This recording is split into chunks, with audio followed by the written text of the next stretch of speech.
Now that you know the fundamentals of content pillars and how to discover your own category, are you ready to take it to the next step?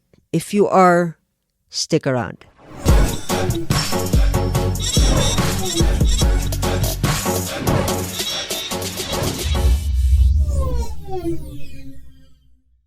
Hey folks, welcome back to Pod Mentor Space Podcast. My name is Rajiv Doreswamy and welcome back.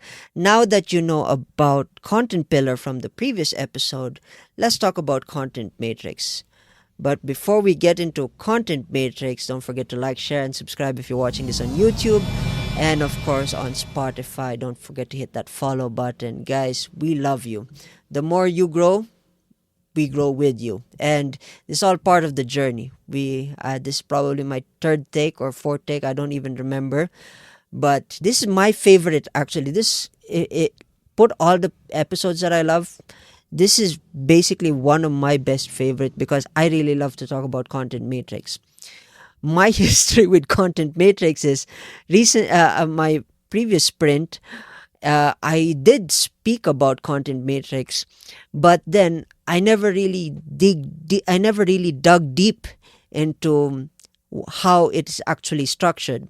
And again, I want to credit Vanessa Lau for this framework because after discovering it and going down that rabbit hole, I came to find out that it is so helpful, not just as a framework but as a structure to build your episodes, because the more you create this framework, it actually, once you create this framework, it makes content creation even 10 times easier.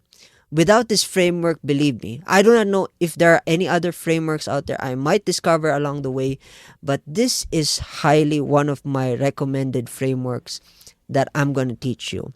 So now, coming back from the previous episode, episode 11, we spoke about content pillars. So those are your categories: bodybuilding, music, and movies. Oh yeah, I forgot. Okay, now it came back. Movies. So your categories.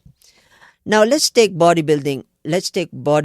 If you're in a bodybuilding space, you're creating a podcast on bodybuilding. How do you build a freaking content matrix? Simple. It's a grid. You put your subjects or topics or whatever on your columns, and on your rows is how you attack them. That's it. Basically, that's all. That's all you need to know. Subject, angle, nothing more. And everything in between is you just need to dot it or cross it, check it, whatever system you want to do. Dot it, check it, kiss it, whatever.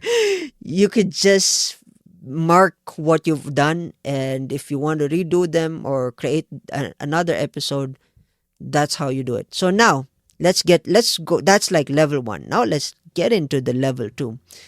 The level 2 now is, as you create subjects, you create angles of attack, right? Let's give that content pillar of bodybuilding an example.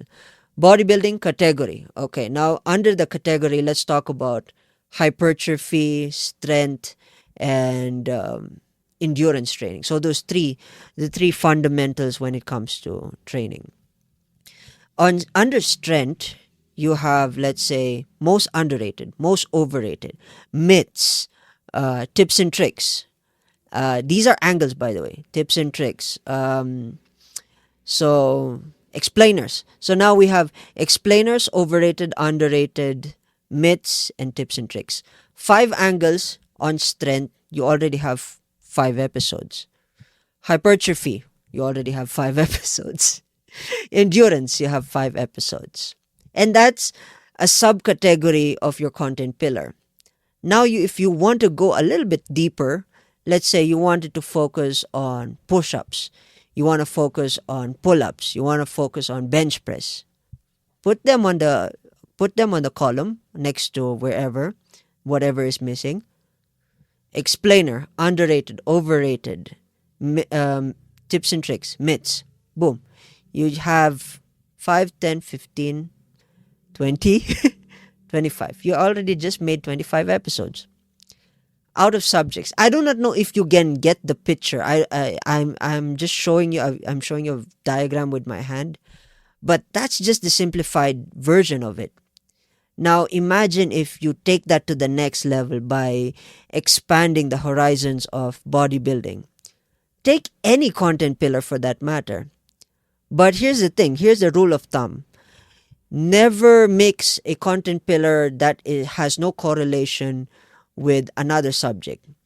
Let's say you're doing movies.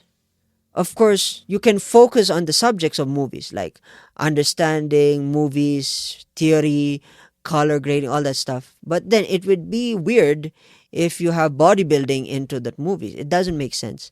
So if you have a pillar and you already have a content pillar for one matrix alone, separate them. That's the rule of thumb. So that the more you create these content pillars, it's more easier for you to say, go to that matrix and say, what have we haven't done? Let's look at the matrix. Okay, we've done push-ups, pull-ups. What else we've done? Uh, Muscle theory, nutrition. Muscle theory. I don't even know what I said, but yeah, I don't know if you got the gist of what I'm saying. It's just that it's that simple. There's nothing complicated about it. And that's how you build your content matrix. So if you're interested to learn more about content matrix, or you want to be one of our clients, come join us on Podmentor Productions, where we sit next to you and take your podcast to the level. It doesn't matter if you're starting out or you have 5 episodes, 10 episodes. We'll take your podcast from 5 to 10 to the next level. And this content pillars and content matrix are just the fundamentals. Imagine the next upcoming episodes, they're going to be golden for you. So with that in mind, thank you guys for tuning in. And the next episode, we're going to talk about content again. Cheers, folks, and I'll see you in the next episode.